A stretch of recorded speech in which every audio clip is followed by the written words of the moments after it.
Welcome and good morning, everyone. I am Catherine Brookman, Associate Director, Knowledge Transfer and Exchange, and on behalf of Dr. Jack Callahan, Director of the Center of Research Expertise for the Prevention of Musculoskeletal Disorders, or CRE-MSD as we are more commonly known, we'd like to thank you for joining us today for this free webinar on characteristics of work-related musculoskeletal upper extremity injury claims across Canada from 2000 to 2019. We are grateful to the Ministry of Labour, Immigration, Training and Skills Development for our funding, which supports the delivery of these webinars, and to our presenters who provide their expertise. The format of today's webinar is as follows. The presentation will be given, after which time we will have 10 to 15 minutes for a question and answer period with our presenter. You will be muted for the entire presentation to ensure there is no background noise disruption. You will be able to pose questions using the chat box. During the question and answer period, we ask that you type your questions into the chat box. The chat box can be pulled up on your screen by selecting the chat icon in the control panel that appears near the bottom of your screen. I will relay these questions to the presenter or a similar question should we have duplicate themes. Should you have a pressing question or issue such as a technology glitch that cannot wait until the end of the presentation, please type this into the chat box and we will do our best to address it right away. The webinar will be recorded, with the recording being made available to you on our website along with the presenter's slides shortly after today's webinar. You will also be sent a link to an evaluation. Please fill out this evaluation as it will assist us in the future delivery of our webinars. Thank you so much for joining us today, and remember to watch the CRE-MSD website and the MSD prevention site for other webinars, resources, and events. Our next webinar will be taking place on November 14th, a restorative care approach to MSD prevention and reducing two-person transfers, a resource to support provider decision-making. Now it is my pleasure to introduce to you our presenter today, Dr. Peter Keir. Dr. Peter Keir is a professor in the Department of Kinesiology at McMaster University. His research program seeks to integrate the mechanics and control of the upper extremity to determine specific mechanisms of upper extremity musculoskeletal disorders so that they may be ultimately prevented. Disorders include muscle tissue, connective tissue, and peripheral nerve. His research tools include imaging such as ultrasound, MRI, computer modeling, electromyography, force and motion measurement. Thank you so much for joining us today. Now over to you, Peter. Thanks very much, Catherine. And thanks for being here today. I'll start off by just saying that this work has been done by a number of students in my lab, for the most part. Dan Mulla is the recipient of a CRE-MSD seed grant that funded some of this work. Paul Tilley has our, to date, only published, peer-reviewed published paper on this. And I'll also talk about some work that Brian Zhang and Yusuf Habib have done. And Yusuf was an undergrad student when he did his work. Paul was an undergrad student, and he's continuing on to do this work as well. A little bit of an outline. I'm going to give a little bit of an intro, and then I have 4 studies to talk about today. 3 are Canada-wide, and 1 is focusing on Ontario. I'm going to talk a little bit about the limitations of these data. I'm sure in your head you can think up a few as we go along, how the system works, and then my final and future thoughts at the end. So I don't have to tell this group this, but bring this up, but why do we care about workplace injuries? Well, from 2000 to 2018, there's been over 5 million claims made. And the benefits have been paid at the tune of $250 billion over that same time period. So if you ever needed an argument to make, you've got numbers and money on your side. So people should pay attention. If we start looking at claims, we can just go on to this AWCBC website, which I should preface everything by saying we always start our research papers with some sort of statistic. And I've been doing this a long time, and when I started, the statistics were relevant, and they've become increasingly irrelevant and dated. So for a long time, I've wanted to do this, and the pandemic kind of forced us to do this work because we couldn't actually use participants in the lab. So we have jumped in, and I've just got 3 years here, just recent years, to look at lost time claims part of the body, 2016, 2017, 2018, and we can see the trunk leads the field. It's the number one at about 35 to 37%. Then comes in upper extremity, and then we get lower extremity, and they go down from there. In 2018, there were about 265,000 claims. And as written in this chart, the trunk was much greater than the upper extremity, about 35% of the injuries to 20%. However, one of the interesting things about this data set, excuse me, is that the trunk data actually includes the chest, back, abdomen, pelvis, and the shoulder. We're not sure why that happened, but it's the way it happened. So if we readdress this and correct for that, we find out that trunk and upper extremity are about the same at about 28%, 28 to 30%. And in 2018, we've seen a little bit of an increase in the upper extremity. So upper extremity takes the lead, which is, I was going to say music to my ears, but that's not good because it's more injuries, but that's where I spend my time doing my research. If we look at it over time, and this is data off the website. We haven't done any real analyses on these particular slides, but we can see across the bottom here, we have the year from 2007 to 2018, and across both slides. On the left slide is the number of lost time claims, and as a percentage on the right side here. The top two lines are gray is the trunk, and black is upper extremity. The lower limb or leg is in blue, and we can see them go down from there. But we can see the trends over time. We've actually dropped from 100,000 in 2007 down to under 75,000.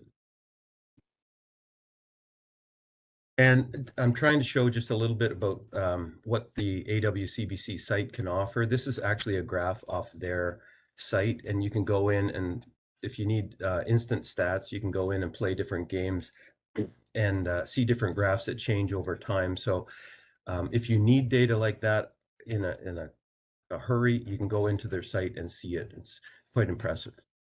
But this is lost time claims by across Canada by body part, or sorry, by occupation.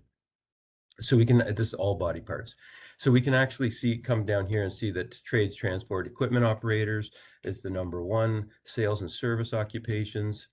Again, this is 2018 data. So you can get that kind of information. I'm not going to be talking about specific industries today because adding that level into the analysis makes for some big problems with the data sets. They are huge, and we have to get them sometimes by year. So we end up with 20 files with all these columns that we have to manipulate.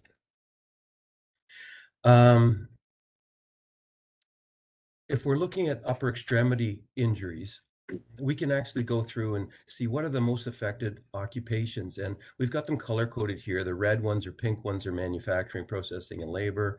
We've got service industry in the yellow, and down here is health related in blue. So we can actually go in and get that information as well. So just to set the table, what is a lost time claim? It's compensation for the loss of wages following work-related injury or disease. And the other option is the compensation for a permanent disability with or without any time lost. So that's the data we're talking about, and we'll be talking about only accepted claims. And how does that fit in? When I started doing this work, I always jump back to this. This is very dated now. This is actually 30 years old. A great book by Moon and Sauter, Beyond Biomechanics. And they just had this graphic. It's awesome graphics from 1992, I know. But what creates a CTD, or what constitutes one? We can have, in the workplace, we get pain, and we keep working with that. Sorry, this is American as well, but we can have a recordable CTD, and then we can get into the compensation side. So we can see this ever dwindling number that count in these. And ours is, we're really looking at this A group in here in the middle. It's a small number. The Institute for Work and Health has done tremendous work over the last decade or so, trying to figure out what's the true number of injuries in the workplace. Our data itself comes from the Association of Workers' Compensation Boards of Canada, but their program is actually the National Work Injury Disease Statistics Program, or NWISP. They have all the injuries through the workers' comp boards across Canada, and that number of claims is well over 1 million through the 2 decades, 2000 to 2019. And you'll see the dates kind of change sometimes as we keep requesting new data. We get updates. So sometimes it started out going to 2018, and then we've extended it further. And just in case people weren't aware, I know there's people from all over the country here today, but the Association of Workers' Comp Boards has all them across all the provinces. I've got our provinces on top here. The grade ones out at the bottom here, we won't be talking about today, the Yukon and Northwest Territories and Nunavut, because they have so few people involved that it comes out just as almost a binary situation in some cases. So it doesn't really work with the statistics. So I'll jump into it now and talk about our first study, entitled Work-Related Injury Claims from 20 to 2019, the nature of injury and body part by province in Canada. And basically what we started off at was probably my idea, being a little bit older, thinking that we'd see a shift from back injuries to upper extremity injuries with time as we get more technologically advanced. So do we have a difference? Is back greater than upper extremity, or vice versa? Are they the same? What trends do we have over time? And do the trends change depending on geographic region, province? And we can think of those in terms of what the major industries are in each area. So the purpose of USIF's study was to do a time series analysis on workplace MSDs, specifically looking at changes in lost time injury claims between the lower back and the upper extremity across the provinces from 2000 to 2019. Already said where we got the data. The data he looked at was the year, the nature and event of injury, and the province. And in terms of statistics, most of the ones I'll talk about today have used a regression model after this, but this one used the mixed effects model for anybody who's into their statistics. We took the absolute claims and used worker data available on online to calculate claims per 100,000 FTEs. The fixed effect was year, and we had an interaction effect of year and body part. And R is the statistical programming language that he did it in. And I'll take a step back just to show everybody knows what an upper extremity injury is, or a back injury. But in terms of the database, they come out like this: the rotator cuff tear, or rotator cuff syndrome, carpal tunnel syndrome. We can see going down to the bottom here, we get into hands, we go through the wrist and elbow. And for the back, we have some interesting diagnoses, if you can imagine my air quotes going on right now. Back pain, hurt back is one category. Dorsalgia, sciatica, lumbago, And then we get down to things like dorsopathies, unspecified, UNS means unspecified, disc disorders, not elsewhere classified is what the NEC stands for. And we have a lot of different events going on. They're all assigned a code number, and we can go in and look at that. So what's happened over the past 20 years, essentially? Well, in total, we've gone from about 150,000 injuries or claims, accepted claims, lost time claims, and come down to around 100,000. Dipped down and came back up a little bit.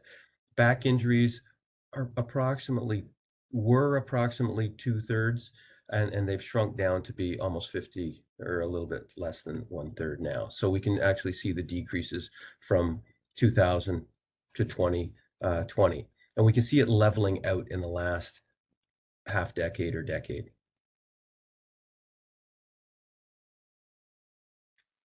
This is a great chart, and I'm glad you're all on your home computers looking, or your computers looking at this, because if it was up on the screen, everybody would go, what was that? This has got a lot of detail in here. Yusuf put this together. We have province from west across the top to east, all is across Canada. We have the top 10 leading nature of injuries coming down, and with the total for each province across the bottom here. And we can see this is for back claims or low back claims, and we can see that sprains and strains across the board is at the top. 85% of all injuries over 2 decades are labeled sprains and strains. We'll get to that later on. Back pain, hurt back comes in second, and then herniated disc. And you can start seeing as we get down to number 3 here, between the provinces, that changes. But by overall number, we're down to 1.5% for herniated discs. We can do the same thing for the upper extremity, and we see sprains and strains across the board. It's a little lower at about 55%. And then we come into tendinitis, but we get more discrepancies between the provinces as well. I will point out down here, if you come across the bottom, you can actually see the larger provinces like BC, Ontario, Quebec, have in the 150 to 80,000s. And then you have like PEI has under 4,000 claims over 20 years. So we have some differences, and that's one of the reasons why we normalize to 100,000 FTEs. If we take this and look at those numbers over the years and we graph it, we have province across. Each column is a province. This is the number of claims across here. On the y-axis, we have a logarithmic scale, 10, 100, 1,000, 10,000, and then year across the bottom, 2000 to 2020. So we can actually look at this and say, here's our non-traumatic injuries, and we can see that the back is lower than the upper extremity in all of these cases. Sprains and strains kind of sitting in there at the 10,000 level, and for the big provinces. Sprains and strains, traumatic injuries, we can see the difference in those, and we start seeing them being approximately equal. You can actually see in PEI, these go down to 0 in that case. And I'll point out here, I've lost my pointer for a second, that the total injuries, the total claims across the bottom ends up looking a lot like sprains and strains, because they are such a big proportion of all the injuries. If we normalize it to FTEs, then the graph changes a little bit, and we can see that the non-traumatic are a little bit lower. There's bigger spread. The back is much higher than the upper extremity across the board. We can see a great drop off in the sprains and strains of the back over the 2 decades. We can see drastic drops in some provinces as well. So the main takeaway points from this first study, the biggest one, unfortunately, is most lost time claim injuries or lost time injury claims are categorized with vague, non-specific terms.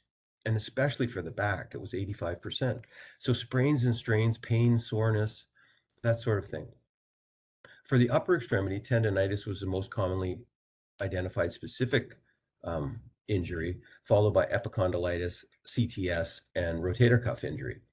But those orders all varied by what province you're in. Both back and upper extremity injuries have gone down since 2000, and the effect varies by body part and the type of injury. So we can see that non-traumatic injuries, the decrease has been greater in the upper extremity than the back. Sprains and strains the opposite way. The back has decreased more than upper extremity.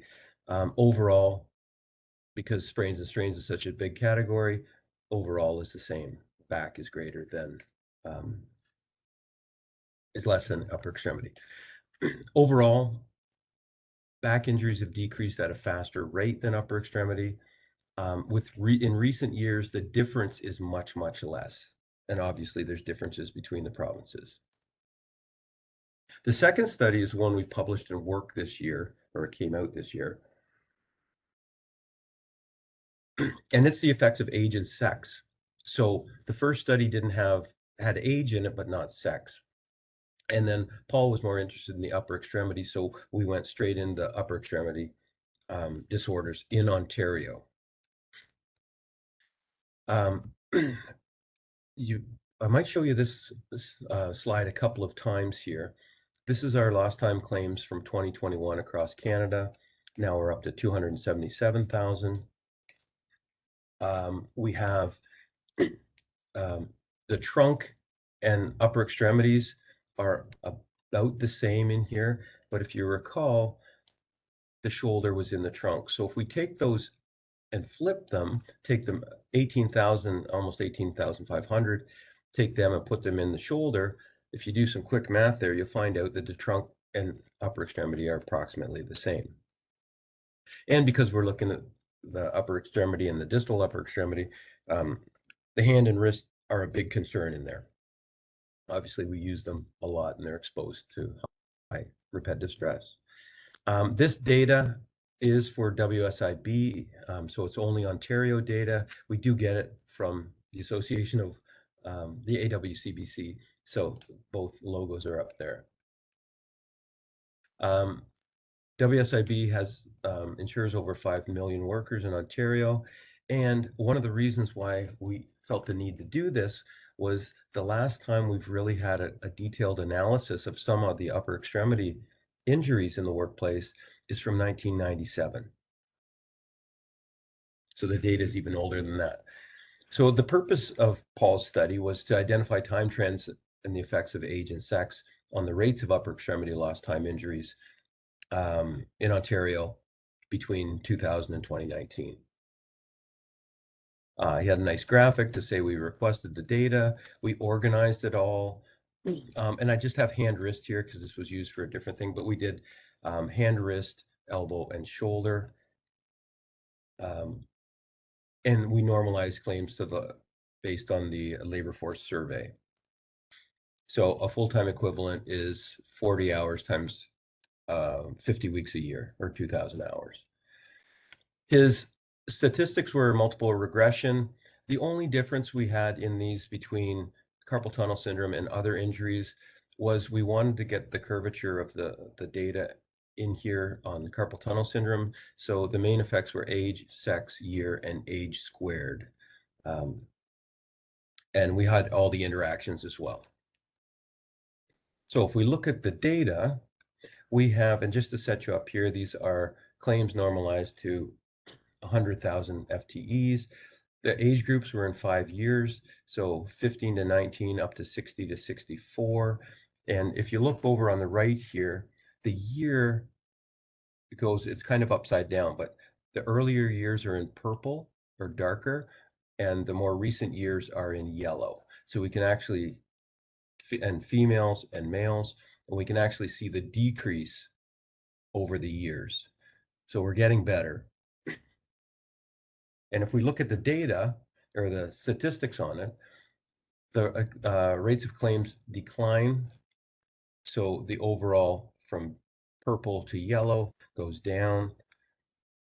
The most common age group was between 45 and 54 years in women, and we have a number of significant effects. Age was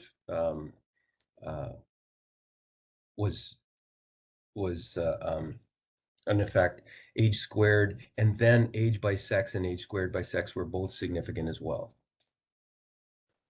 There's a decrease in the gap between males and females over the years. So we're getting closer based on sex. If we look at hand and wrist tendinitis, we have a similar, the graphs are exactly the same. We can see females started out high, about 30 claims per 100,000, and they've gone down over the years. Men have gone down as well. We can see the lines are very similar underneath there. The yellow line is the most recent. So rates of claims declined over the years. Older female and younger males are the highest groups. And because of that, obviously, we had an age by sex interaction. And similar to CTS, we have the gaps between age and sex narrowing over time. Sprains, strains, and tears. They're common across all categories here. You can actually see how the younger groups get a lot more injuries down here than the older groups. We can see a great decline by age. The shape is by age. The top to bottom lines are from our year. There is a smaller decline than CTS, even though it looks so big. Statistically, it's a smaller decline. The problem about this is that sprains, strains, and tears are a growing proportion of all hand wrist lost time claims. This is an issue in the data sets and how things are reported.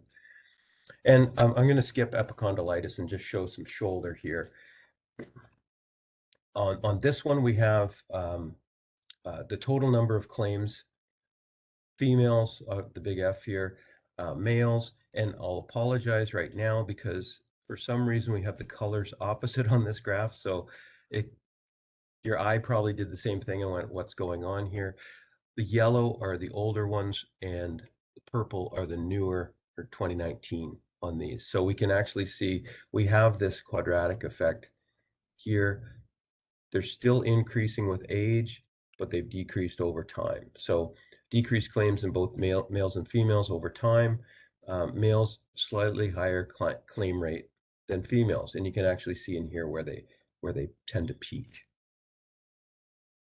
If we normalize that, it flattens everything out in the middle. We have more workers in the middle, so that when we normalize, it flattens that out, so they're almost straight lines coming up here. So to summarize that study, those data, in Ontario, the rates of hand and wrist-related lost time claims declined, so did shoulders, in all age and sex groups. And the older females are most affected by CTS and tendinitis. The most affected groups based on age and sex declined the most over time. So those same groups decreased the most. And most claims are categorized as sprains, strains, and tears, which doesn't help us get to a real solution.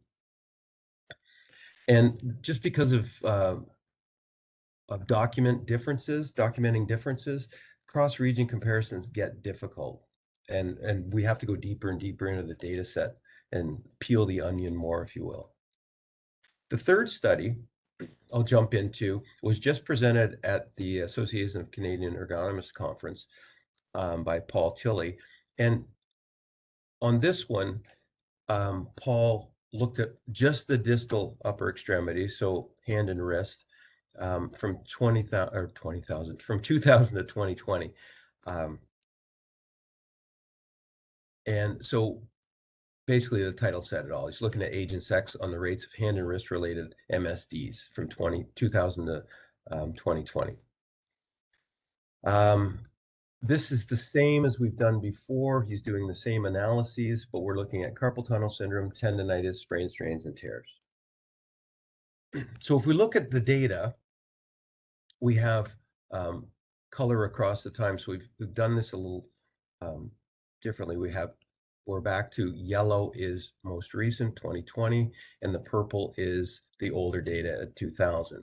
And we can see quite a decrease from purple down to the yellow in males and females for CTS, tendinitis, and sprains, strains, and tears. A little less so on females down here.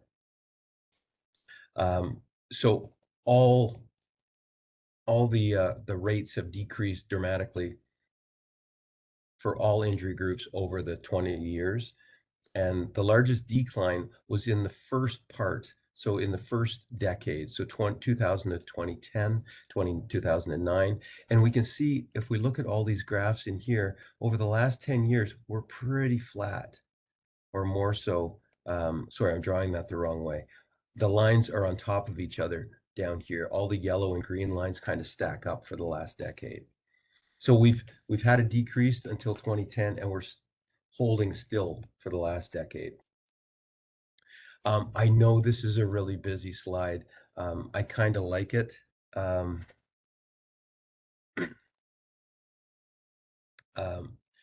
It has a lot of information on it. And what we can see here is I'll just show the graphs here. This is Canada across the board. Years from 2000 up to 2020, and I've suddenly realized that 2002 is different, is missing. I'm not sure why, but we have females and males, so you can think of them as pairs going across the screen. Darker is higher age groups, 60 to 64, and yellow is the younger ones, so they stack up by age. And we can point out some interesting things across the board. We can see it come down and then and can flatten out across the country, but there are some differences in here. We have females greater than male claims in our eastern or maritime provinces. So we can actually come through here and look at New Brunswick. We have more females than males, Newfoundland and Labrador, and Nova Scotia as well. And in Alberta, BC, Quebec, and Saskatchewan, the total count of injuries is actually increasing. We can see this increase here since 2015. BC counts a little bit too. It goes up there. So we have some really interesting trends going on here. And I'll point out over here that most hand and wrist come under the non-specific soft tissue injuries. So we have 70% of all the injuries are coming out as kind of nondescript. And the most common one is sprains, strains, and tears unspecified. So we have a lot of injuries in there that one of my goals at the end will be to say we're going to dive into those sprains, strains, and tears to try to figure out what is causing those. So to summarize Paul's finding, and you get less slides from that because it was on a poster and I had to convert it. So the rate of accepted lost time claims declined dramatically across all sex and age groups and injury categories. Claims from females outnumber males in maritime provinces, and they're actually increasing in several provinces as well: Alberta, BC, Saskatchewan, and Quebec. And I mentioned these other two specific lost time claims. The final study we have is Brian Zeng presented, and he just actually presented it at the ACE conference, and he was up for the Masters Award, the Julian Christensen Award, and he was a finalist in that. So once again, we're going to going back to looking at backs and shoulders. And in this case, back is the whole back, and the shoulder has been divvied out of that to look at what the differences are over time. So I like this slide, so I kept it in. You've seen this before, but we requested year, nature of injury, injured body part, sex, and age group. Extracting those out, there were approximately 3.6 million lost time claims. 1.3 of those, 1.3 million were all back, and 300,000 were shoulder. Statistics Canada, you can go online and find a whole bunch of workplace statistics. We normalize the claims, and I didn't mention this before, but when we normalize for FTEs, we're actually normalizing the age group and sex. So the number of working hours, workers, is normalized in each group. That's why some of the curves flatten out more than others. And he included a lot of items in his regression model. So linear regression with interactions, and if we put the squared terms in, we can use linear regression to do some nonlinear things. He came up with this nice chart. Relative claims going from very light is 0, and the more red it is, I guess you'd say, is the more claims. And so if we look at Ontario, we can see the number of claims over from 2000 to 2019 was almost 320,000. Normalized, that comes out to 364. And we can look at the other provinces in here as well. And we can see BC's got a very high relative rate, big number as well of claims. We can see Quebec has the most claims, but their rate is a little bit lower. It's still quite high. And then if we go into the importance of normalizing is seen here, where PEI has 5,500 claims. But if we normalize that to the population, the working population, it's again a big number per FTE. That is back lost time claims. And this is what the data look like over the years. We have claims per 100,000 FTEs. Age groups, we can see an increase up to the older age groups, drops a little bit there. Again, we have yellow going to red. So yellow is the year 2000, and red, purple, magenta is at the bottom of the curve here. So we have females, and then we have males peaking out in 2000 in the 35 to 39 age group at just over 1,250 claims. And we can see how they flattened out over time. If we look at the shoulder, we can see it in Ontario again, same graphic really, but this shoulder this time, we have 72,000 in Ontario. So per FTE, it's a much smaller number. Larger numbers in some of the other provinces as well. If we look at the lost time claim data over the ages, we can actually see them continuing to increase. They haven't dropped as much as some of the other graphs at the shoulder, and we can see them increasing for age on both males and females. And the shape of the curves has changed over the years as well. So remember that each of these curves on here is 1 year, or 1 year, but it goes from 15 to 19 age group up to 64. So we can see that more males were getting shoulder injuries. Young males were getting shoulder injuries in 2000 than they are now. And if we want to look at the nature of this and see what this non-specific or sprains, strains, and tears it does to the data, we can look at over the years, 2000 to 2020, for the back, we have our number of claims, but we can see overall, both sexes in here, we've decreased about 55% and flattened out in the last 5 years. But the non-specific injuries are basically defining that shape. And like I put up before, that's about 85%. The shoulder, we have a decrease. It decreases by about 33% overall, but it comes down and it's going back up, which is only partially explained by the non-specifics. So we've done a great job bringing things down, but for the shoulder, it's still going back up.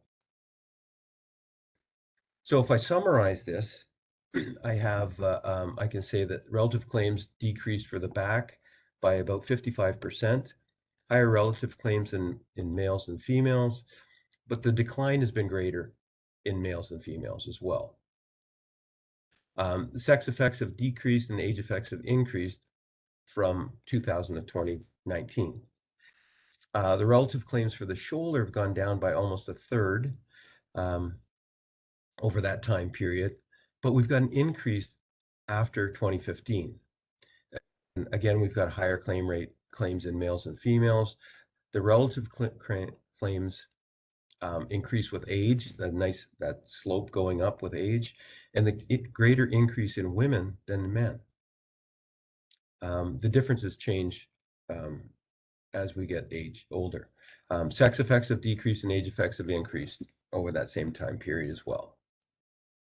So that is my summary of 4 studies, and I wanted to get into a little bit. I think I have a few minutes to cover this, but talking about the limitations of some of the data. And I've seen a couple of comments flash up. I probably won't get them properly. If an individual gets hurt more than once, I believe they're in the data set every time they get injured, which was an interesting question we wanted to look at before too. Less than 50% of injury claims result in lost time, and many injured workers won't find a claim in some industries, and some businesses try to push people towards that for a number of reasons. One of the big things is workers' compensation is regional. It's within the region. It's how the individual region collects their data and those sorts of things. There's been something of a harmonization in Canada, but we've started looking at the US data as well. And for some reason, they have 54 workers' comp boards. I don't know why, because I believe they have 50 states still. So if we look at some of the less than 50% of injury claims result in lost time, this is how it's gone since 2012. About 2/3 are no lost time, and it's the numbers still stay the same. The ratios are kind of the same over the years. So we're not actually addressing these no lost time injuries in this.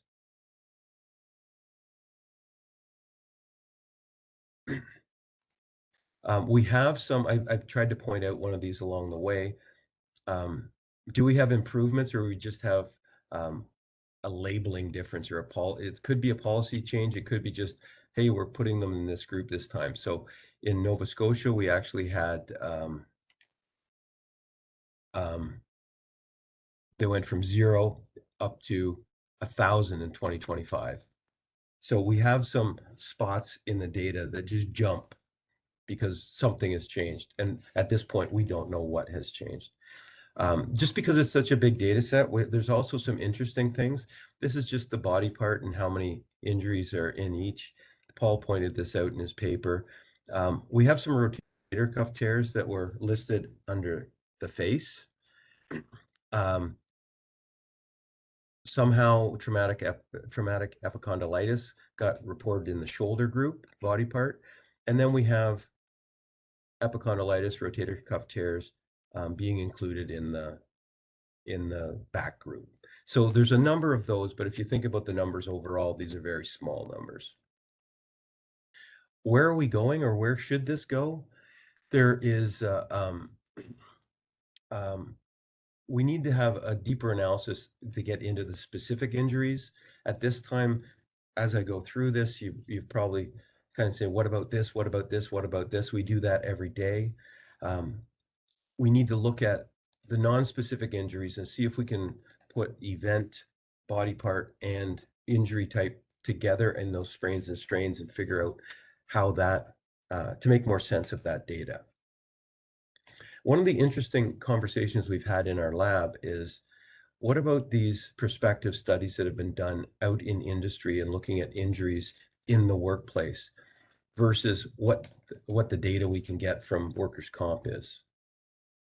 And like IWH has been doing for years now, look at how else can we look at injury and see what the true injury rate is. And then we have down here greater discussion between all stakeholders, so everybody knows what's going on. And I wanted to bring up the industry-specific analyses again, because that's what a lot of people look at.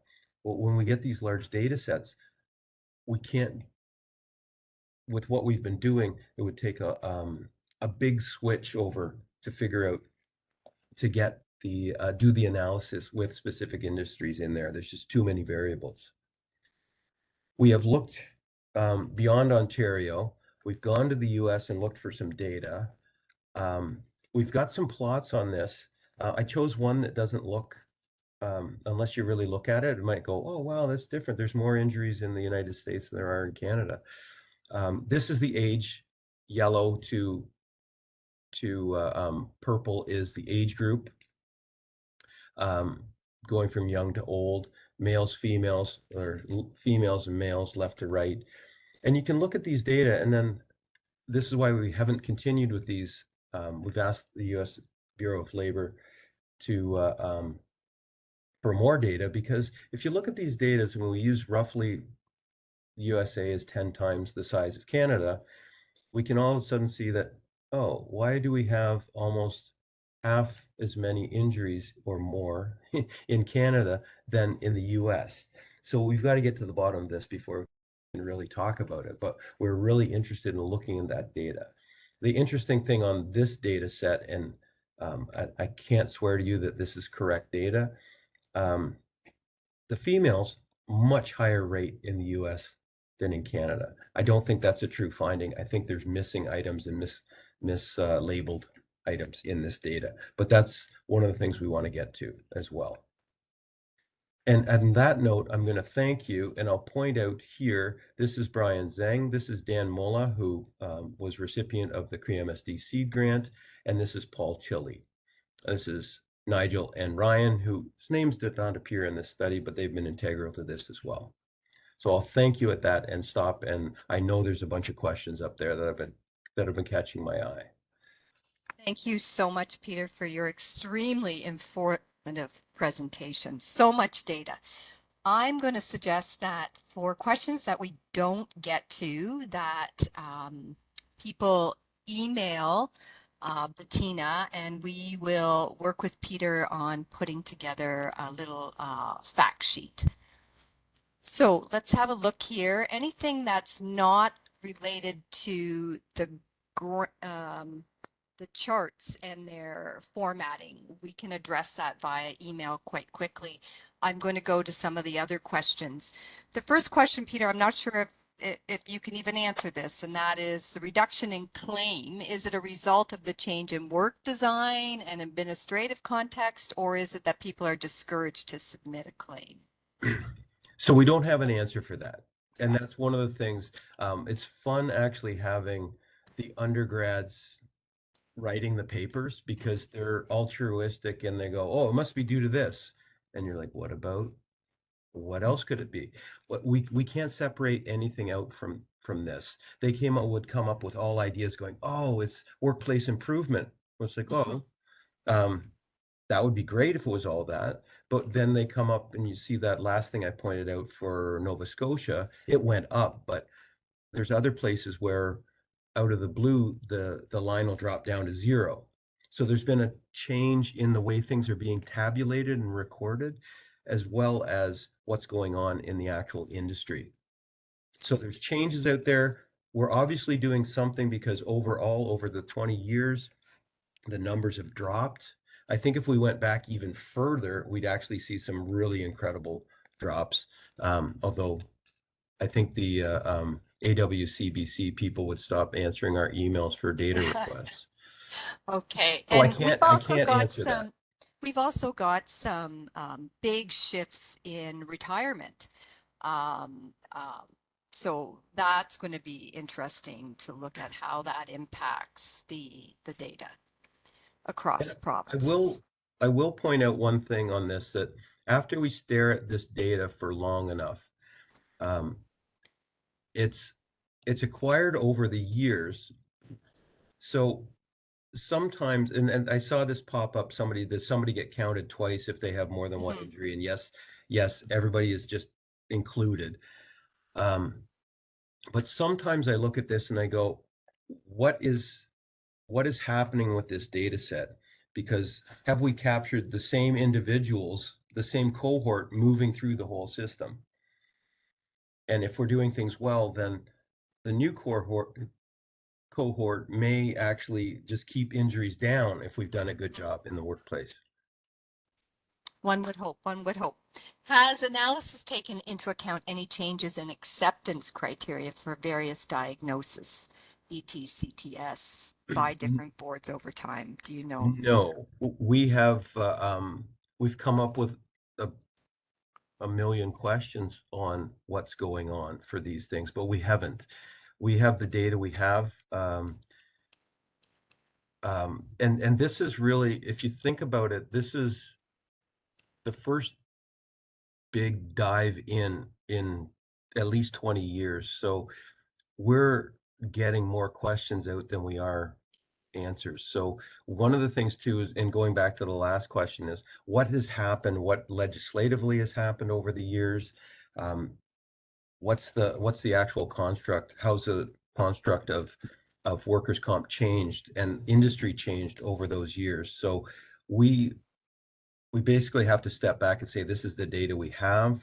We know that we are not capturing all the injuries out there. And I think if you walk through a plant, you would find that people have varying opinions of our workers' comp system based on whether they were denied or not. So, and put on top of that, some of the unscrupulous um,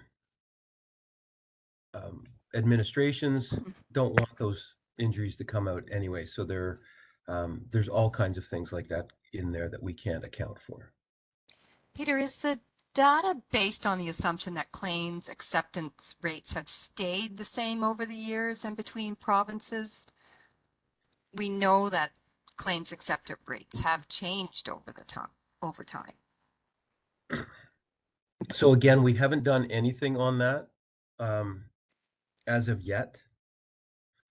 I guess we could be looking at that, but when you get down to the number, you can get depressed when you start thinking about things like that. And how many are we comparing apples to apples sometimes?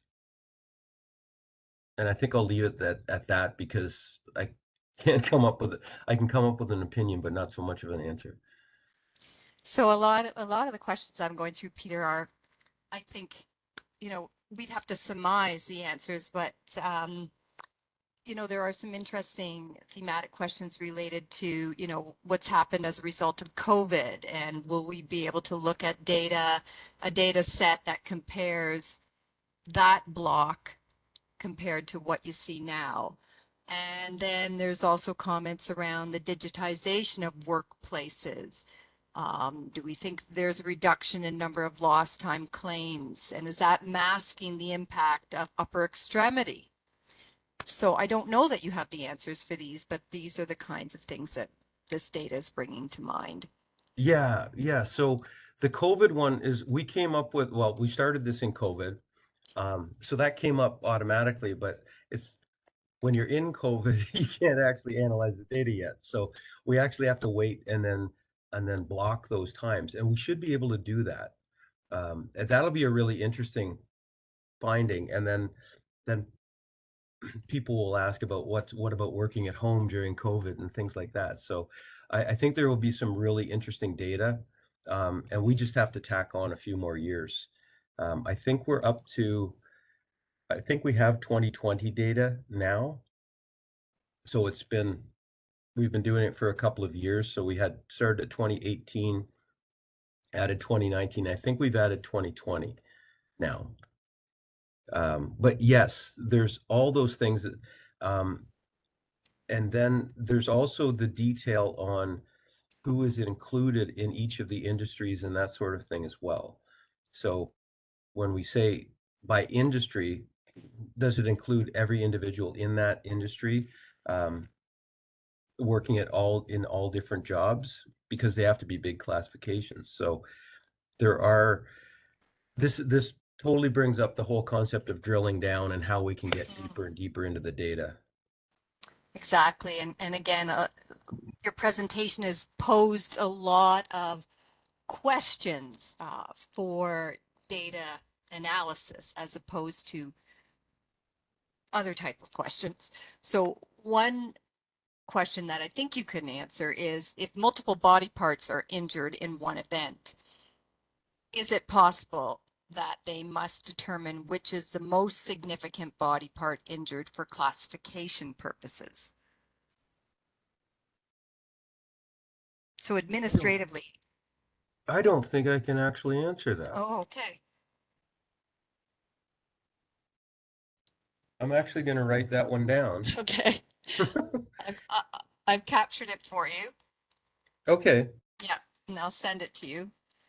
Um, So this is a great conversation. We've mhm. brought up many of these things in conversation, um, but those are the big questions that give context to this, um, including changes in stepping back to changes in the system and how things have been annotated over time.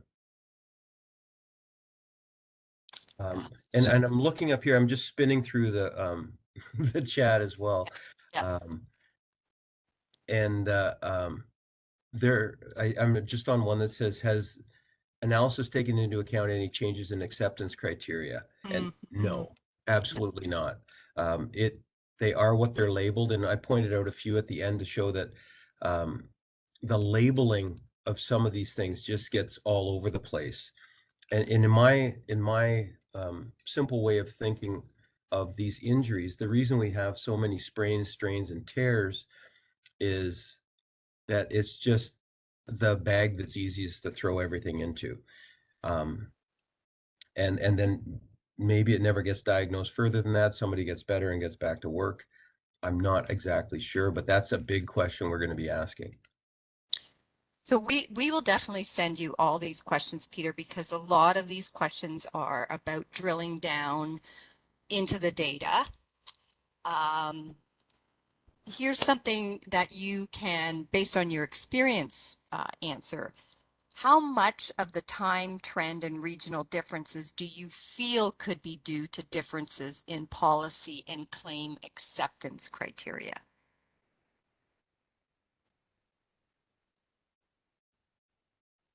I I thought that question was going to go a different way and say, how much do you think it's been for making the workplace better? I'd like to believe that we've made the workplace better. I'm not entirely sure. We haven't done the deep dive into, and I'd like to hear from anybody who has looked in at the acceptance criteria and how things have changed over the years and how they're different between different provinces as well.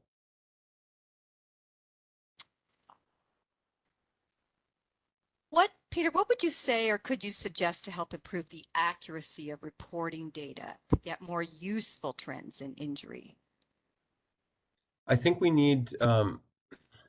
have, so the data, I always thought it's strange because I had an old slide from somebody else, I think from Jim Potvin, um, that had some 1996 US um, Bureau of Labor Statistics data on it.